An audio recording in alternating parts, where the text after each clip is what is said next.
Bem, queridos, estamos aqui de volta para o nosso curso livre de formação teológica, curso promovido pelo CETAD, que é o Seminário Teológico da Assembleia de Deus em Belém, em convênio, em parceria com o PEC, que é o Programa de Educação Cristã Continuada. O PEC é responsável pela edição, a editoração das revistas da Escola Dominical de Educação Teológica da Assembleia de Deus em Belém, juntamente com todo o material didático do nosso curso e outro material de apoio para a EBD e todos os programas de educação da igreja. Estamos aqui no livro 5, finalizando este livro, Estudou esse livro, Panorama do Antigo Testamento, e estamos agora nesta aula, última aula da disciplina Panorama do Novo Testamento.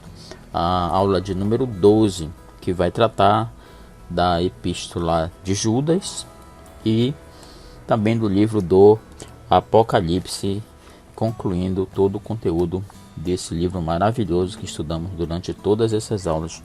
Foram mais de 20 aulas acerca de todos os livros da Bíblia, dos 66 livros do Antigo e também do Novo Testamento. Eu sou o professor George Fernandes, sou pastor auxiliar em Belém, sou teólogo, administrador, licenciado em pedagogia e estou na função de coordenador acadêmico ali no CETAD, que é o Seminário Teológico da Igreja Assembleia de Deus em Belém, a Igreja Mãe. Vamos agora começar a nossa aula de hoje sobre a Epístola de Judas. A Epístola de Judas, ela, como o próprio nome diz, tem como autor Judas, e no grego é traduzido por Judá, no hebraico, recebeu o nome do seu autor. Essa epístola, Judas é um dos 4 meio-irmãos de Jesus, conhecido como o 4º livro mais curto do Novo Testamento, perdendo para Filemão, para a 2ª e 3ª de João, que são mais curtos que ela. Judas também é a última das 8 epístolas chamadas gerais, as epístolas que não foram escritas pelo apóstolo Paulo, mas foram escritas para todas as igrejas que formavam naquela época a igreja primitiva. Assim como Tiago, também Judas é considerado meio-irmão de Jesus e não se faz valer do seu parentesco com o Senhor, mostrando sua humildade quando escreve a sua carta. Em nenhum momento ele cita esse parentesco com o Senhor Jesus. A provável data da escrita está entre os anos 65 até o ano 80 depois de Cristo. O destinatário da carta, ela pode ter sido escrita de uma maneira genérica, e com certeza foi, por isso ela é chamada de geral, epístola geral, podendo ser aplicada a cristãos judeus ou cristãos gentios, ou ainda a ambos, para que não caíssem em apostasia, que é um dos temas principais dessa carta. Além da apostasia, a carta tem como mensagem principal o combate a falsos ensinos, aborda a imoralidade, cobiça, orgulho, rebeldia e facção.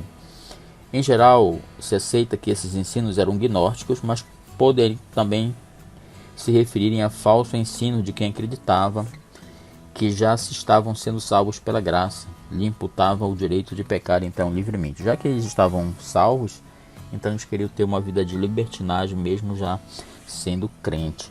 Então o apóstolo, ele não foi apóstolo, mas o escritor Judas, que é irmão de Jesus, ele então escreve essa carta para alertar as igrejas acerca desse problema da apostasia e da liberalidade, entre os membros da igreja daquela época. Com relação à autoria e à data, que nós já comentamos um pouquinho, vamos ampliar um pouco mais essas informações. Embora Judas fosse um nome comum na Palestina, porque pelo menos 8 nomes Judas são citados no Novo Testamento, o autor da Epístola de Judas geralmente tem sido aceito como Judas, o meio-irmão de Cristo, conforme havíamos comentado. Deve ser diferenciado do apóstolo Judas, que era o filho de Tiago. Está na relação de apóstolo de Jesus, que ele cita nominalmente ali nos evangelhos sinóticos, também no livro de Atos. Atos, uma lista de apóstolos. Várias linhas de raciocínio levam a esta conclusão. Vou citar algumas, pelo menos 3. A primeira O recurso de Judas ao dizer que é irmão de Tiago, foi líder no Concílio de Jerusalém, que está ali em Atos 15, que nós estudamos. Tiago, outro meio-irmão de Jesus, atesta que ele tinha a ligação com Tiago, irmão de Jesus. Segundo, a saudação de Judas é semelhante à de Tiago também. Você pode conferir em Tiago 1:1, assim como Judas 1:1 também tem essa mesma saudação, dizendo que ele é irmão do Senhor. A terceira colocação acerca desse Judas, meio-irmão de Jesus, é o fato de Judas não se identificar como um apóstolo. No versículo 10 da carta, vamos ver aqui, carta de Judas, versículo 10, diz assim: Estes, porém, dizem mal do que não sabem, e naquilo que naturalmente conhecem, como animais irracionais, se corrompem. Então, de momento nenhum, ele se coloca na condição de apóstolo, mas, pelo contrário, em vez disso, ele distingue-se dos apóstolos. Aí você vê o contexto do que ele está escrevendo, ele fala sobre isso. A apostasia doutrinária e moral discutida pela carta de Judas corresponde muita semelhança com a que está na segunda carta de Pedro, a partir do capítulo 2. Acredita-se então que a escrita de Pedro antecedeu a de Judas por várias razões.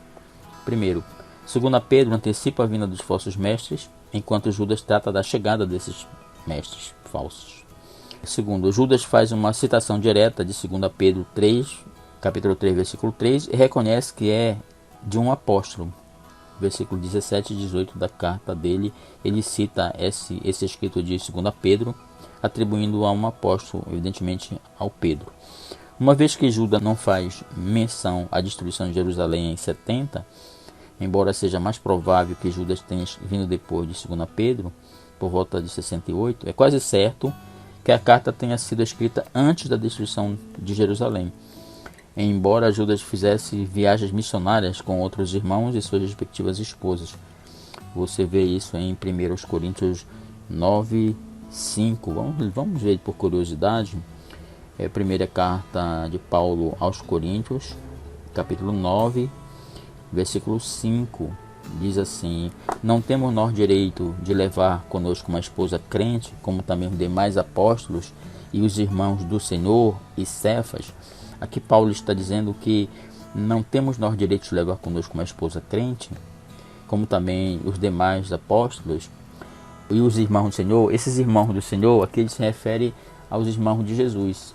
Evidentemente, aqui aplica-se direto a Tiago e Judas. Então Jesus tinha irmãos e que em alguns momentos eles viajavam em missões e levavam as suas esposas, segundo o relato de Paulo na primeira carta aos Coríntios. Portanto, é muito provável que ele tenha escrito essa carta de Jerusalém, e o público exato de cristãos com que Judas se correspondia é desconhecido, mas considerando as ilustrações que ele apresenta, parece que era formado por judeus, o destinatário dessas comunidades a qual ele enviava essa carta. Não há dúvida de que ele escreveu para uma região recente e infestada por falsos mestres. Embora tivesse rejeitado Jesus como Messias no passado, ali o Evangelho de João, capítulo 7, versículo de 1 a 9, diz que os irmãos de Jesus, e justamente com outros meio-irmãos deles, todos eles não acreditavam em Jesus. Vamos conferir isso, só por curiosidade. Evangelho segundo João, capítulo 7, versículos de 1 a 9. Fala sobre que os irmãos de Jesus ainda não eram convertidos quando ele estava ainda no seu ministério de pregação. João capítulo 7, versículo 1 diante, diz assim: E depois disto Jesus andava pela Galileia, e já não queria andar pela Judeia, pois os judeus procuravam matá-lo. E estava próxima a festa dos judeus e a dos tabernáculos. Disseram-lhe, pois, seus irmãos: Sai daqui e vai para a Judeia, para que também os teus discípulos vejam as obras que fazes. Porém, porque não há ninguém que procure ser conhecido, que faça alguma coisa em oculto. Se fazes estas coisas, manifesta-te ao mundo, porque nem mesmo seus irmãos criam nele. Disse-lhes, pois, Jesus: Ainda não é chegado o meu tempo, mas o vosso tempo está pronto. O mundo não vos pode odiar, mas ele me odeia a mim, porquanto dele testifico que as suas obras são más. Subi vós a esta festa, e não subo ainda a esta festa, porque ainda o meu tempo não está cumprindo. E, havendo-lhes dito isso, ficou na Galileia. Isso no capítulo 7, Jesus, os irmãos dele pedem para ele ir até Jerusalém para fazer as obras que ele estava fazendo, aquilo que ele estava ensinando, mas ele diz que ainda não era o tempo. E no versículo 5 diz assim João, porque nem mesmo seus irmãos acreditavam nele. Então isso aí comprova que naquela época em que Jesus pregava, os próprios irmãos dele, ele tinha irmãos e irmãs, não acreditavam que ele era o Cristo, que ele era o Messias. Judas, eventualmente, estava junto com esses irmãos de Jesus. É provável que ele tenha se convertido juntamente com Tiago após a ressurreição de Cristo, porque Cristo, depois de ressuscitado, apareceu ao seu irmão Tiago e para mais de 500 pessoas. Por causa da sua relação com Jesus, seu conhecimento como testemunho ocular do Cristo ressuscitado e do conteúdo dessa epístola, a carta foi reconhecida como sendo inspirada e incluída no cânon do Novo Testamento. As primeiras questões a respeito da sua canonicidade também tendem a apoiar a ideia de que ela foi escrita depois de 2 Pedro. Se Pedro tivesse citado Judas, não teria havido nenhum questionamento sobre a canonicidade, uma vez que Pedro, com isso, teria dado a Judas a afirmação apostólica. Um teólogo do final do primeiro século, que foi Clemente de Roma, e depois Clemente de Alexandria, no século II, também fizeram referência à autenticidade da Epístola de Judas. Seu tamanho diminuto, pequeno, e as citações de escritos não inspirados são responsáveis por qualquer questionamento inapropriado a respeito da sua canonicidade. Falando um pouco do pano de fundo de Judas, Judas viveu numa época em que o cristianismo estava sob o ataque político e severo por parte de Roma, e a infiltração espiritual agressiva por parte de apóstatas, parecidos com os gnósticos e libertinos que plantavam sementes em abundância para uma enorme colheita de erros doutrinários. Talvez isso tenha sido precursor do gnosticismo completamente desenvolvido que o apóstolo João confrontaria mais de 25 anos depois em suas cartas, conforme nós estudamos nas cartas de João, o efeito do gnosticismo na igreja primitiva. Com exceção de João, que viveu no final do século, todos os outros apóstolos foram mortos, foram martirizados antes do final do primeiro século. E o cristianismo era tido como uma religião extremamente vulnerável. Desse modo, Judas conclama a igreja a lutar pela verdade em meio a uma intensa batalha espiritual contra a igreja do Senhor Jesus na terra. Judas também mostra a urgência em seu propósito de advertir uma comunidade desconhecida de cristãos contra os falsos mestres, como também fez o apóstolo Pedro na sua segunda carta. Esses falsos líderes são sensuais, pervertem a verdade e são destinados ao julgamento divino. Eles são chamados adormecidos, no versículo 8, talvez devido a sonhos ou visões que eles pregavam em detrimento da palavra de Deus, e são expostos não por ter um espírito. No versículo de 29 é falado isso na epístola. A última referência insinua que os falsos mestres representavam eles mesmos como aqueles que tinham um espírito. Eles também podem ser precursores dos heréticos gnósticos, que reivindicavam essa espiritualidade no século II em diante. Passa a ser muito forte essa seita gnóstica. A carta começa e termina com uma afirmação da ação graciosa de Deus em nome dos crentes, ressaltando a preservação divina. Entretanto, os próprios cristãos devem batalhar sua fé. As responsabilidades dos cristãos não são desenvolvidas, não são mais desenvolvidas. Você vê isso no versículos 20 a 23, por uma série de exortações práticas. O balanço da carta expõe especialmente, levando em conta as analogias do Antigo Testamento, a presença secreta de falsos mestres dentro da comunidade cristã, os quais buscam destruir a fé do povo de Deus. Então ele escreve alertando sobre essas questões. Ainda mais temas históricos e teológicos da carta. Judas é o único livro do Novo Testamento que se dedica exclusivamente a confrontar essa apostasia, cujo significado é a deserção da fé bíblica verdadeira por vários membros da comunidade daquela época. Você percebe isso no versículo 3 e versículo 17 da carta. Os apóstatas são descritos em outras passagens também, em outros escritos do Novo Testamento, né? O escrito de Paulo, de Pedro, de João, todos eles também falam sobre esses apóstatas, aqueles que se afastariam, deturpariam a sua fé.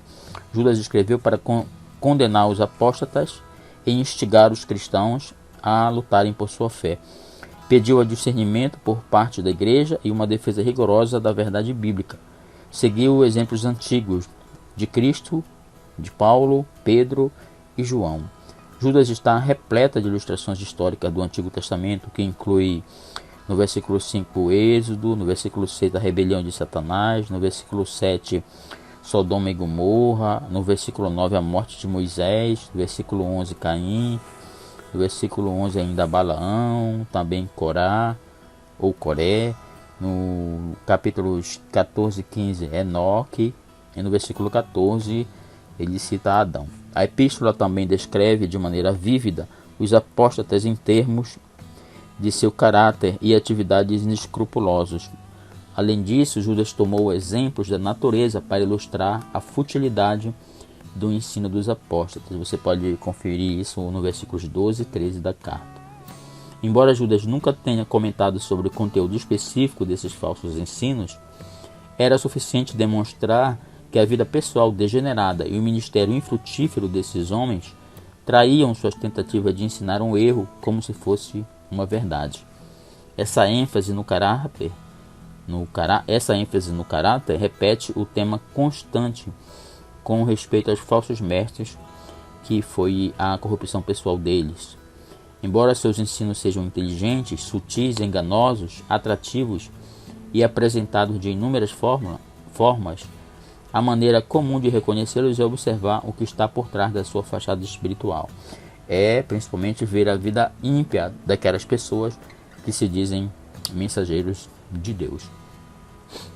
Então, a aplicação pessoal para nós, para nossos dias de hoje, é que hoje em dia aqueles que exigem padrões éticos não bíblicos, que podem alegar ter o Espírito, podem alegar que sejam de Deus, filosofias humanistas e dizendo ser de Deus, ameaçam o compromisso divino dos cristãos.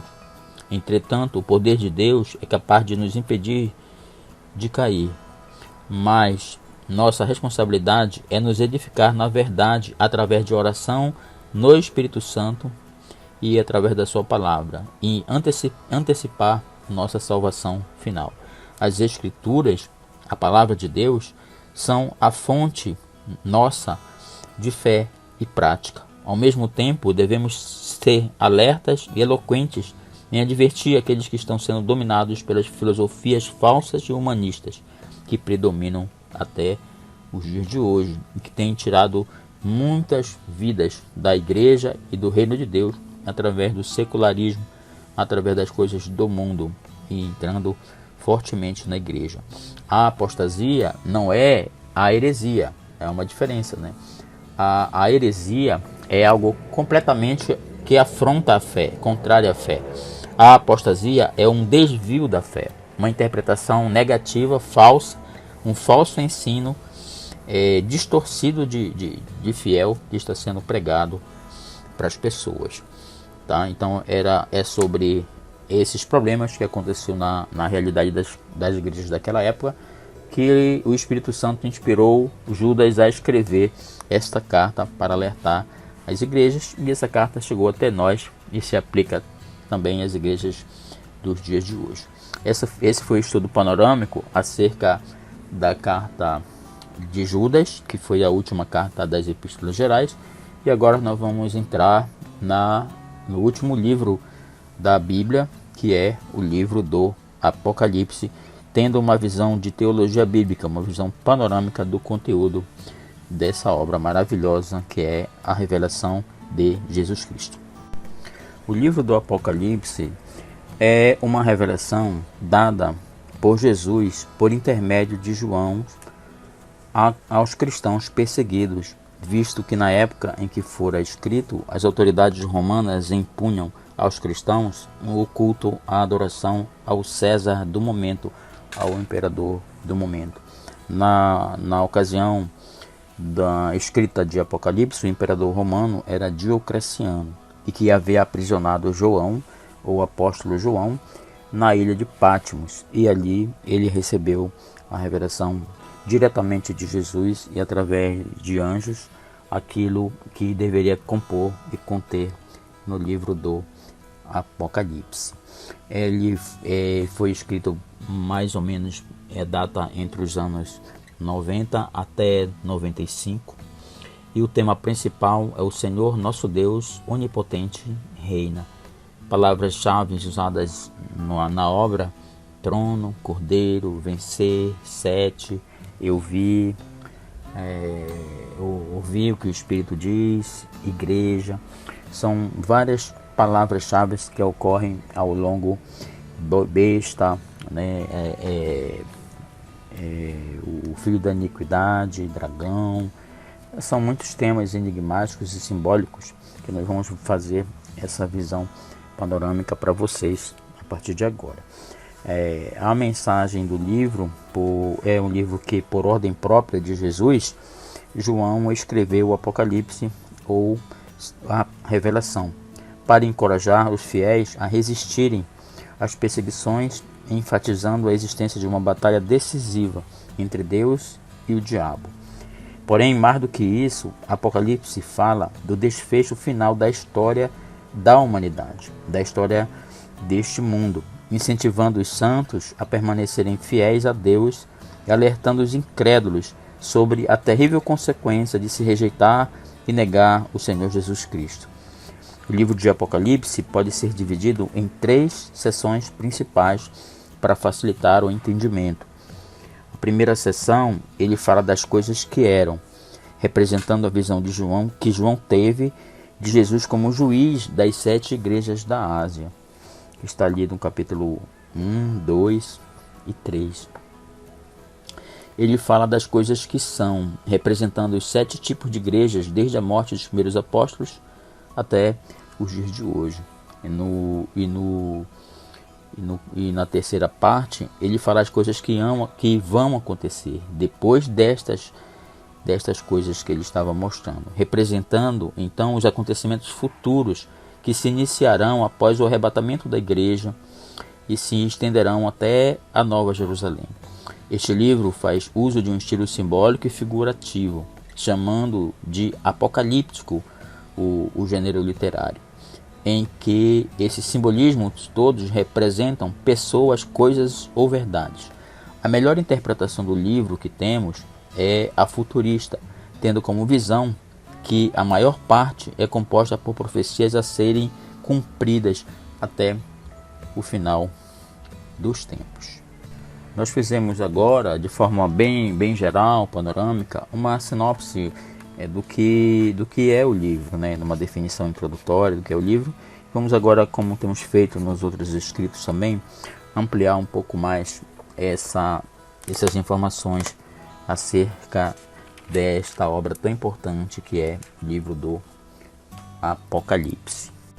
Nós sabemos, ao estudar a palavra de Deus, que este último livro da Bíblia, o Apocalipse, ele é diferente de qualquer outro que está na Escritura, como um todo, mas principalmente do Novo Testamento. Nenhum outro livro do Novo Testamento apresenta dificuldade de interpretação mais sérias e difíceis do que Apocalipse. As imagens vívidas e o impressionante simbolismo do livro produziram 4 abordagens principais para interpretar essa obra enigmática. São a abordagem preterista, a abordagem histórica, a abordagem idealista e a abordagem futurista, que já falamos anteriormente, que é aquela que mais se aplica às igrejas pentecostais e se aplica a doutrinas da Assembleia de Deus no Brasil e no mundo. Vamos falar essas abordagens uma por uma. Primeiro, a abordagem preterista. é aquela que interpreta o livro de Apocalipse como uma descrição dos acontecimentos do século I durante o Império Romano. Esse ponto de vista conflita com a declaração muitas vezes repetida do próprio livro de ser profecia. Então, é impossível ver todos os acontecimentos do livro já cumpridos. Segundo a segunda vinda de Cristo, por exemplo, obviamente não ocorreu no primeiro século. Até hoje Jesus não voltou. Então essa abordagem de preterista, que significa do passado, que diz que tudo já se cumpriu, o livro já está totalmente interpretado, é errônea e não é aceita pela doutrinas pentecostais da Assembleia de Deus. A segunda abordagem de interpretação é a abordagem histórica, que encara Apocalipse como uma visão panorâmica da história da Igreja a partir da Era dos Apóstolos até os dias presentes, vendo no simbolismo acontecimentos como as invasões bárbaras de Roma, o surgimento da Igreja Católica Apostólica Romana, bem como vários papas individualmente são analisados na abordagem histórica, a emergência do islamismo e a própria Revolução Francesa. Esse método de interpretação tira do Apocalipse todo o significado para aqueles a quem foi escrito. Igualmente ignora as limitações do tempo do livro que ele próprio coloca no desdobramento dos acontecimentos. O historicismo, que é essa corrente que interpreta essa abordagem histórica, tem produzido muitas interpretações diferentes, muitas vezes conflitantes, dos verdadeiros acontecimentos históricos contidos no livro de Apocalipse. Essa abordagem foi descartada também pelos pentecostais, pelas igrejas da Assembleia de Deus. Não consideramos essa abordagem, uma vez que entendemos que muitas coisas ainda estão por acontecer, a maioria das coisas que estão no livro do Apocalipse. A partir do capítulo 6 do livro, que é quase no início do livro, né, é que está projetado para o futuro todas as coisas que irão acontecer. Então, a maior parte, o 90% do livro ainda vai acontecer. Então joga para o futuro os acontecimentos. Por isso a gente orienta essa visão futurista. A terceira visão é a abordagem idealista. A abordagem idealista interpreta Apocalipse como uma descrição infinita da luta cósmica entre as forças do bem e do mal, num grande dualismo de forças entre Deus e o diabo. Esse ponto de vista também ignora o caráter profético do livro de Apocalipse e, se levado à conclusão lógica, esvazia o livro de qualquer ligação com acontecimentos históricos reais. Fica uma interpretação muito baseada nas ideias, né, nas reflexões sobre as coisas que irão acontecer, mas não nada palpável e fiel historicamente falando. Para essa corrente idealista, Apocalipse então se torna meramente uma coleção de histórias com o objetivo de ensinar verdades espirituais. Seria tudo metáforas figurativas com sentidos de ideias e não de fatos reais que iriam acontecer. Por isso, nós descartamos também essa interpretação. A abordagem histórica, a abordagem futurista, que é a quarta e última, insiste em que os acontecimentos que, conforme acabei de comentar, dos capítulos 6 até o 22, ainda se encontram para acontecer no futuro, e que esses capítulos, de modo literal e simbólico, retratam pessoas reais e acontecimentos que ainda estão por aparecer no cenário do mundo. Descreve acontecimentos em torno da segunda vinda de Jesus, que vai do capítulo 6 até o 19, são elementos que estão se acontecendo e ainda vão acontecer relativo a essa segunda vinda de Cristo. Fala no milênio e no juízo final, no capítulo 20, e o estado eterno, no capítulo 21 e 22, é como será a vida na eternidade. Somente essa visão faz justiça à reivindicação de Apocalipse de ser profecia, e interpreta o livro pelo mesmo método gramatical histórico que os capítulos 1 e 3 e o restante da Escritura. Então, em função dessas questões todas da escatologia, que é a área da teologia que estuda as profecias, é que nós, a Assembleia de Deus e todas as igrejas pentecostais, utilizam a abordagem futurista, entendendo que tudo que se diz respeito à segunda vinda de Jesus ainda está para acontecer, exatamente como o livro descreve no seu texto físico.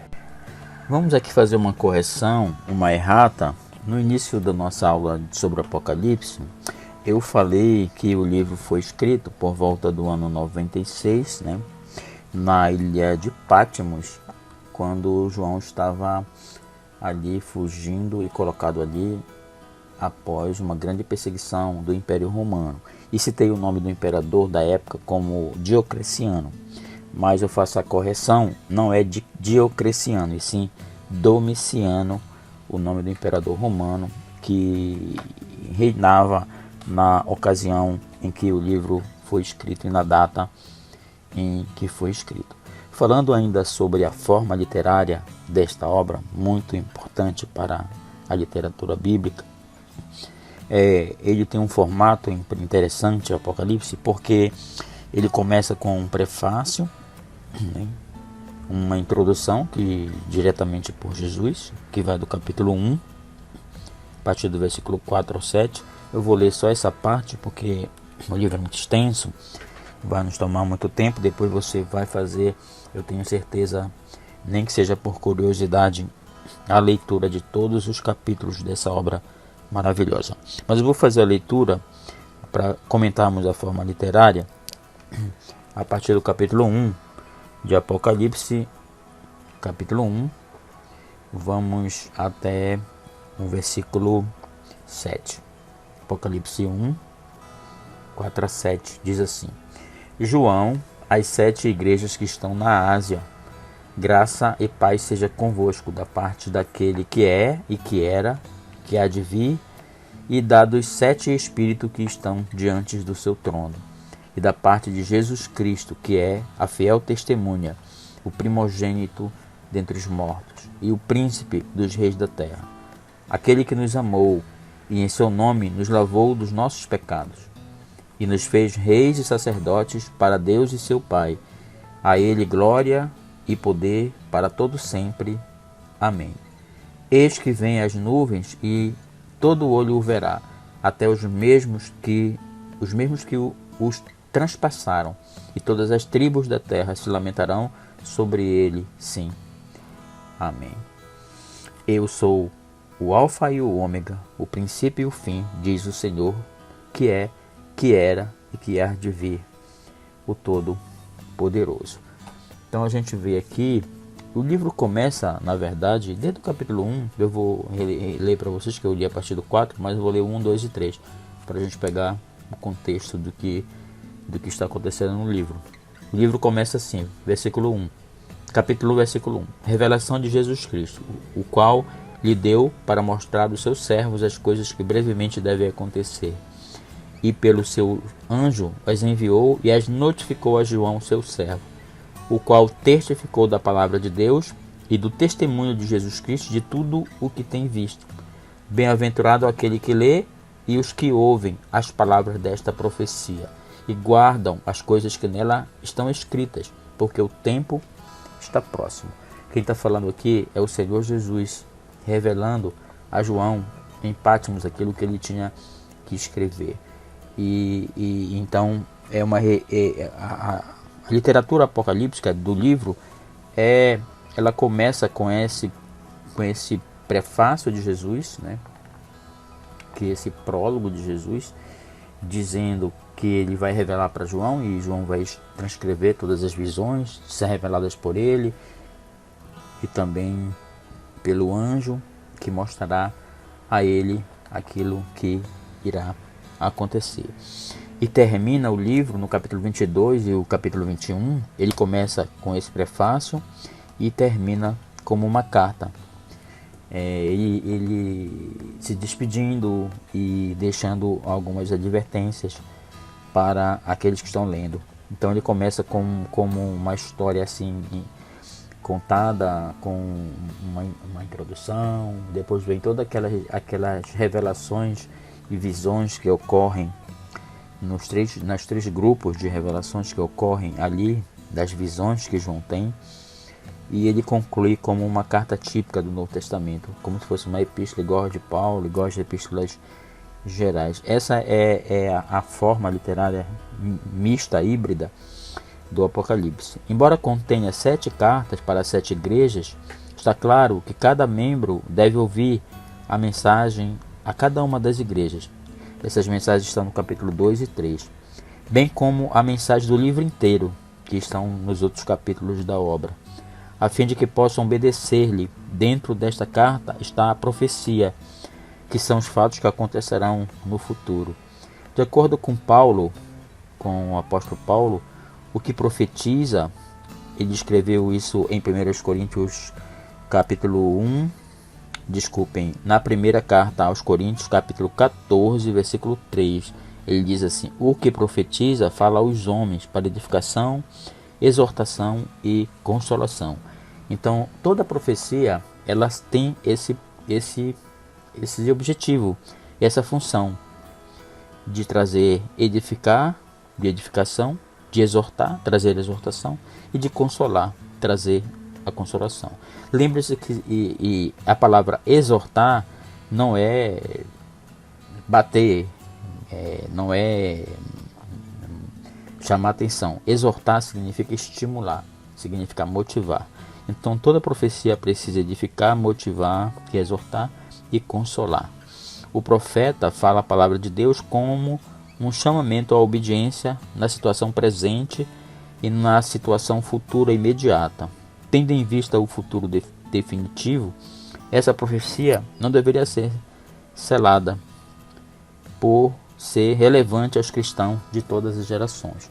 Aí no capítulo 22 do livro do Apocalipse, o último capítulo 22, versículo 10, e Jesus fala assim: e disse-me, não seles as palavras da profecia desse livro, porque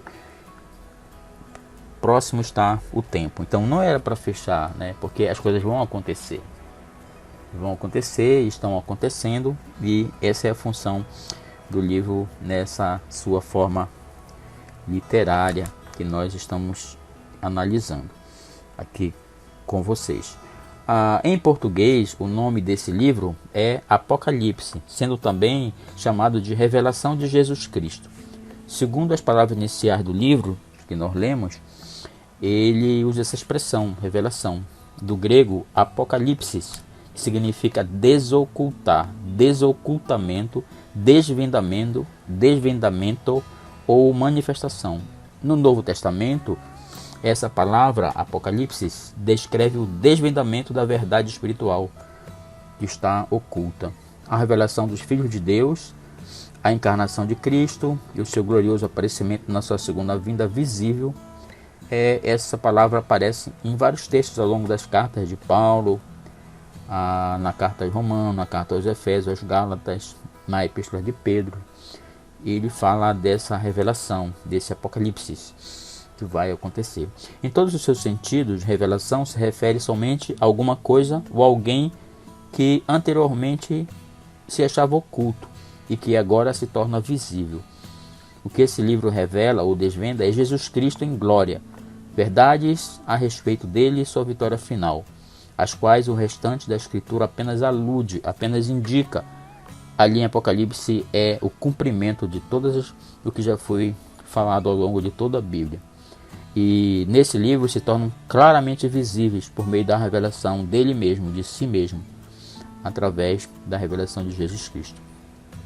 Essa revelação foi dada a Cristo por Deus Pai. Então Cristo comunicou ao apóstolo João por pessoalmente, diretamente, em alguns momentos do livro, mas também com o auxílio de um anjo que estava participando desse processo de inspiração e revelação da sua palavra. 4 vezes, falando sobre a autoria da obra, 4 vezes o autor se identifica como sendo João. No capítulo 1, versículo 1, 4 e 9, ele fala isso. E no capítulo 22, versículo 8, no final da obra, ele se identifica sendo o autor, esse João. A tradição antiga unanimemente o identifica como o apóstolo João, o discípulo em que Jesus amava, autor do quarto evangelho e das 3 epístolas, e agora por último está escrevendo o livro da revelação do Senhor, o livro do Apocalipse. Por exemplo, na história da igreja, importantes testemunhas extra-bíblicas da autoria de João, e podemos citar Justino o Mártir, Irineu, Clemente de Alexandria, Tertuliano e muitos outros atribuíram a autoria de João a essa obra. Então não fica dúvidas quanto à legalidade dessa autoria. Muitos dos leitores originais do livro ainda se encontravam vivos durante o tempo em que Justino Mártir e Irineu viviam, embora os quais defendem a autoria apostólica da obra. Há diferenças de estilo entre o Apocalipse e outras obras de João, mas são insignificantes, não impedem o fato de um homem ter escrito ambos de formas literárias diferentes, até porque o homem era um instrumento usado pelo Espírito Santo que inspirava totalmente a revelação da Escritura, a doutrina da plena inspiração da Escritura. O livro de Apocalipse foi escrito na última década do século I, por volta do ano 94 até o 96 depois de Cristo, próximo ao final do reinado do imperador Domiciano, que foi de 81 a 96. Embora alguns datem o livro durante o reinado de Nero, mas isso é descartado por acontecimentos óbvios, e isso foi estabelecido por escritores posteriores, já do segundo século, como Clemente de Alexandria, Orígenes, Vitorino, Vitorino escreveu um dos primeiros comentários sobre o livro de Apocalipse. Eusébio e Jerônimo sustentam a data domiciana da escritura do livro. O declínio espiritual das 7 igrejas, que estão descritos no capítulo 2 e capítulo 3, também sustenta uma data posterior, pois essas igrejas estavam fortes e espiritualmente saudáveis no meado da década de 60. Portanto, não há justificativa para Jesus mandar uma mensagem direta a essas 7 igrejas da Ásia, ali em torno de Éfeso, uma mensagem porque elas estavam se desviando. Então, essa data é posterior aos anos 60, aponta lá para o final do primeiro século, por causa de várias influências de heresias que já permeavam a igreja, principalmente a heresia do docetismo e do gnosticismo, que nós temos estudados nessas epístolas gerais, nas epístolas paulinas. Essas igrejas estavam fortes espiritualmente ali naquela época, logo depois que Paulo passou ali, fundou essas igrejas e trabalhou naquela região da Ásia Menor. O breve período de tempo entre o ministério de Paulo ali em Éfeso, naquela região, e o fim do reinado de Nero foi curto demais para que ocorresse esse declínio tão acentuado dessas igrejas, ele ter escrito nessa data. Então não há dúvida que ela foi escrita no período de Domiciano.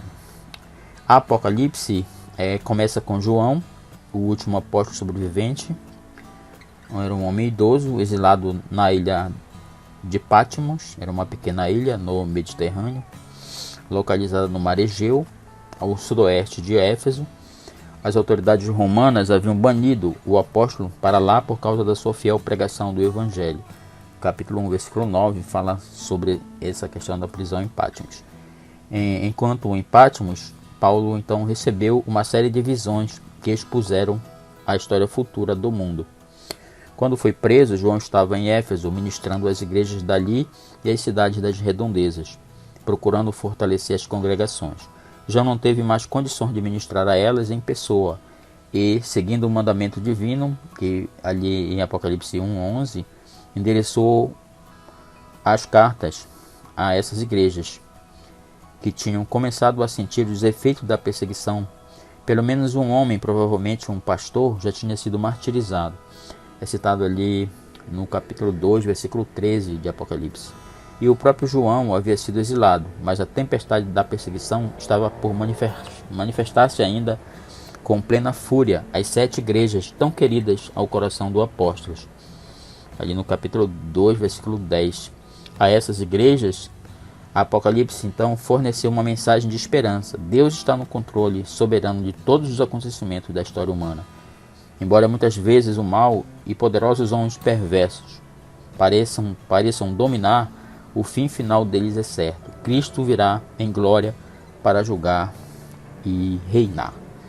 Esse é a mensagem principal do Apocalipse. Vamos falar alguns temas históricos e teológicos que envolvendo essa obra do Apocalipse.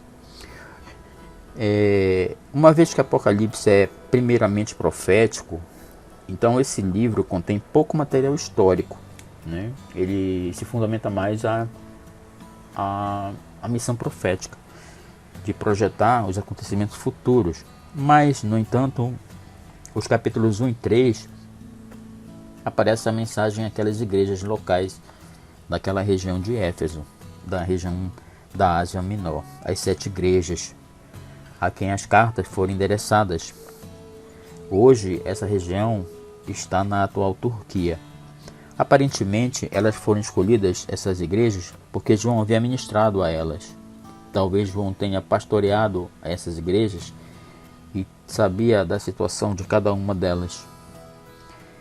O Apocalipse é, em primeiro lugar, uma revelação sobre Jesus Cristo. O livro retrata Cristo como o Filho de Deus, ressuscitado e glorificado, ministrando às igrejas. Como a fiel testemunha, o primogênito dos mortos e o soberano dos reis da terra. Como o Alfa e o Ômega, aquele que é e que era e que há de vir, o Todo-Poderoso. Também como um semelhante ao Filho do Homem, como aquele que estava morto, mas eis que está vivo pelos séculos dos séculos. Também é apresentado como o Filho de Deus, no capítulo 2, versículo 18. Também como aquele que é santo e verdadeiro, como o Amém, como a testemunha fiel e verdadeira, como o princípio da criação de Deus, como o leão da tribo de Judá, a raiz de Jessé, como o Cordeiro do céu, abrindo com autoridade os selos dos títulos de posse da terra, no capítulo 6. Como o Cordeiro que se encontra no meio do trono, no capítulo 7. Como o Messias que reina para sempre, no capítulo 11. Como o primeiro e o último, que está lá no início. Como o Verbo de Deus. Como o majestoso Rei dos Reis e Senhor dos Senhores, retornando em esplendor e glória para conquistar os seus inimigos. Como a raiz e a geração de Davi, a brilhante estrela da manhã. Todos esses adjetivos sobre essas citações estão distribuídos ao longo dos 22 capítulos dessa obra. Muitos outros temas teológicos encontram expressão em Apocalipse. A igreja é alertada a respeito do pecado e exortada à santidade. As imagens vívidas usadas por João para descrever o culto no céu, que estão ali no capítulo 4, capítulo 5, exortam e instruem os crentes. Em poucos livros da Bíblia, o ministério dos anjos é tão proeminente quanto em Apocalipse. A contribuição teológica principal de Apocalipse é para a escatologia, para a doutrina das últimas coisas, para a doutrina do final dos tempos, para a área da teologia sistemática que vai estudar a segunda vinda, os acontecimentos a respeito da segunda vinda de Cristo e como tudo se dará. Ou seja, essa doutrina de escatologia, que é a doutrina das últimas coisas, fecha tudo aquilo que Jesus disse ser, tudo aquilo que nós esperamos, todos os anelos que temos nele, que culminam com a firmeza e realmente cumprimento de toda a fé que nós temos nele. Tá? Nele podemos aprender, nesse livro, a respeito da configuração política final do mundo, da última batalha na história humana, a batalha do Armagedon. Vamos falar sobre o anticristo e o domínio do anticristo sobre as nações. sua carreira do anticristo e sua derrota definitiva, o reinado terreno de 1000 anos de Jesus no milênio, as glórias do céu, novos céus e nova terra, e do estado eterno, da eternidade, e do estado final, o juízo final dos ímpios e dos justos. Finalmente, somente Daniel compete com este livro quanto à declaração de que Deus providencialmente reina sobre os reinos dos homens e realizará os seus propósitos soberanos, independentemente da oposição e vontade humana. Então, esse é uma visão assim panorâmica, gente, de toda a mensagem do livro. Eu quero fazer apenas aqui complementar um pouquinho sobre alguns aspectos do conteúdo do texto, do livro. Já falamos muitas coisas aqui, mas a mensagem principal, central do Apocalipse é que Deus Todo-Poderoso reina. Esse tema foi validado na história devido à vitória do Cordeiro, que é o Senhor dos Senhores e os Reis dos Reis. Isso é afirmado no capítulo 17, versículo 14. Entretanto, aqueles que seguem o Cordeiro estão envolvidos em um conflito espiritual contínuo, e sendo assim, o Apocalipse fornece o maior discernimento contra a natureza tática do inimigo, que é descrito ali pelo apóstolo Paulo em Efésios, capítulo 6, versículo 10 e 12, dizendo que a nossa luta não é contra carne e sangue, mas contra os principados e potestades que operam nas regiões celestiais. Então o dragão, frustrado por sua derrota na cruz e pelas consequentes restrições impostas sobre sua atividade, e desesperado para frustrar os propósitos de Deus perante seu destino inevitável, desenvolve então uma trindade forjada a fazer guerra, uma trindade satânica, para guerrear contra os santos, que estão descritos ali no capítulo 12, versículo 17. A primeira besta ou monstro simboliza a realidade do governo anticristão e o poder político, no capítulo 13. E a segunda pessoa da trindade satânica é a religião anticristã, filosófica e ideológica, também descrito no capítulo 13. Juntos eles formam a sociedade, comércio, cultura e todas as especulações seculares cristãs definitivamente enganosa e sedutora, a prostituta da Babilônia, que é descrita ali no capítulo 17 até o capítulo 18, composta daqueles que habitam na terra. Eles, portanto, possuem a marca do monstro ou a marca da besta, e os seus nomes não estão registrados no livro da vida do Cordeiro. O dragão delega continuamente seu poder restrito e autoridade aos monstros e seus seguidores, a fim de enganar e desanimar qualquer pessoa do propósito criativo redentor de Deus. João recebeu essas profecias através de uma série de visões vívidas, contendo imagens simbólicas e números que ecoam aqueles encontrados nos livros proféticos do Antigo Testamento. João registra essas visões na ordem cronológica da qual as recebeu, muitas das quais retratam os mesmos acontecimentos através de diferentes perspectivas. Entretanto, ele não fornece uma ordem cronológica na qual determinados acontecimentos históricos devem acontecer. Por exemplo, Jesus nasceu no capítulo 12, exaltado no capítulo 5, está caminhando no meio de suas igrejas no capítulo 1. A besta que ataca as duas testemunhas estão no capítulo 12. Não é trazido à existência até o capítulo 13. João registra uma série de visões sucessivas e não uma série de acontecimentos consecutivos. O Apocalipse é um quadro cósmico, uma série de quadros vivos, coloridos, elaborados, acompanhados e interpretados por oradores e cantores celestiais. A palavra falada é prosa elevada, mais poética do que nossas traduções indicam. A música é semelhante a uma cantata. Repetidamente são introduzidos temas, mais tarde reintroduzidos, combinados com outros temas e desenvolvidos. toda a mensagem é notificada, é apresentada.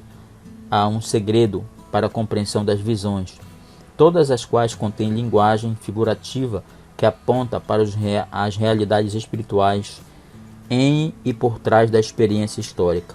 Os sinais e símbolos são essenciais, porque a verdade espiritual e a realidade invisível devem sempre ser comunicadas a seres humanos através de seus sentidos. Os símbolos do livro apontam para o que é definitivamente indescritível. Por exemplo, o relato dos gafanhotos demoníacos do abismo, que estão no capítulo 9, cria uma impressão vívida e horripilante, mesmo que os mínimos detalhes não tenham a intenção de serem interpretados. Mas o livro é muito intenso, trazendo a nós uma visão clara do futuro que está previsto acontecer nas coisas que ocorrerão durante a segunda vinda de Jesus. Deus criou as coisas, falando agora numa aplicação pessoal acerca da mensagem do livro de Apocalipse. Deus criou as ordens da comunidade, isto é, o casamento e a família, a atividade econômica, o governo e o Estado. Você pode conferir isso em Romanos 13, em 1 Timóteo 2 também. Satanás, incapaz de criar qualquer coisa, tenta então os outros a distorcer e abusar do que Deus criou. Os cristãos devem discernir se um governo está funcionando sob autoridade divina ou como uma autoridade divina. Quando for o último caso, os cristãos devem orar, suportar corajosamente e aceitar pacientemente as consequências de obedecer a Deus, cuja imagem e selo eles possuem. Eles devem agir como assim, confiando que, depois de seus vários sofrimentos, reinarão com eles, assim como nós observamos nesse período do Apocalipse, das grandes perseguições que levaram à revelação e à escrita desse livro. Por trás das aparências de pompa e poder do mundo, há a realidade da absoluta soberania do Senhor Deus, que é o Cordeiro, que garante o destino definitivo do pecado e do mal. Deus está utilizando todas as forças do mal, todas as consequências do pecado, mesmo o sofrimento dos seus santos, para realizar seus próprios objetivos. Os crentes que enfrentam perseguições precisam saber que seus sofrimentos não são sem sentido, não são em vão, e serão definitivamente vingados e julgados, e serão recebidos seus galardões, conforme forem fiéis a Deus até o fim da sua vida. O principal objetivo da esperança e coragem cristã é a certeza de que o inimigo foi derrotado e arruinado, e que os seguidores do Cordeiro não estão lutando uma batalha perdida. Ele já venceu. Ele é o portador.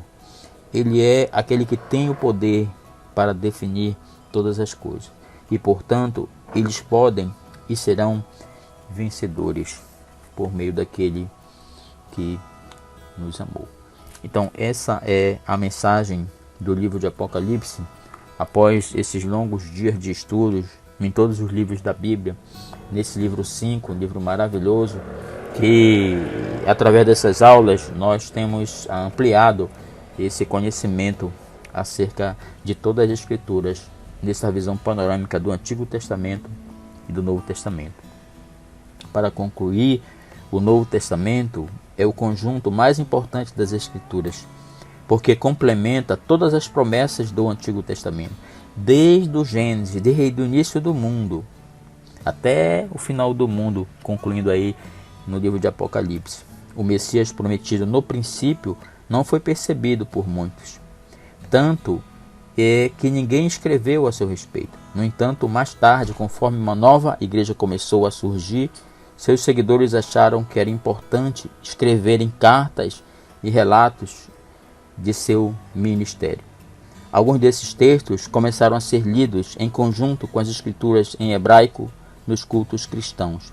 Nos séculos seguintes, certo número de livros foi reunido e passou a ser considerado o Novo Testamento, ou seja, o cumprimento das escrituras em hebraico, que a partir de então os cristãos passaram a chamar de Antigo Testamento, onde juntos O Antigo e Novo Testamento formam um compêndio que mostra um caminho perfeito para o céu, com ensinos desde Gênesis até Apocalipse. Muito obrigado, Deus. Nós oramos pelo privilégio de termos, ao longo todas essas horas de estudos desse livro, temos dado essa visão panorâmica geral de toda a Tua Palavra, do Antigo Testamento, desde Gênesis, o primeiro livro, até o último livro, livro de Apocalipse.